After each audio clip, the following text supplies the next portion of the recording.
Hey guys, tonight working on this fuel line. This is a Husqvarna 345, and so this was the old fuel line that come off of it. You can see it's kind of just holding its shape. Just kind of got old. So what had happened was it come off of the little nipple there, and whenever we turned the saw upright, it was leaking gas. Just pulled the old gas hose out, and this one you can see is off. It's too long right now, so we went ahead and fed it through.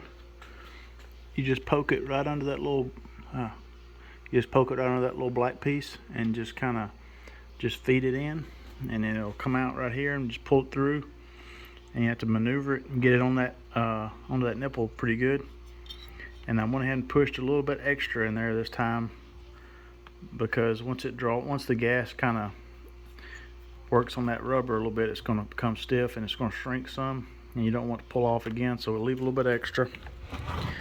Then I want to show you kind of how you route it. And then you can see I've got this little tab here and this little tab here. Just work it in there, and then you get it over here. We're going to get it over here and measure it, cut it off, and slip it onto that nipple right there. And I think I got enough left to do it again if it was to. So you have to take this handlebar loose. Let's see, that is a my numbers wore off. So it's an Allen.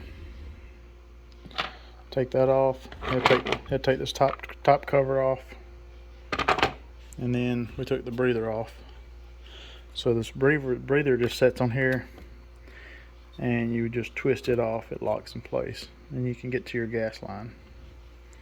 So check that out, guys. If you've got if you're leaking gas, you can just look inside of that crack right there and see if it's on that, or you might have a bad or a busted primer bulb. Oh, so you spewed gas.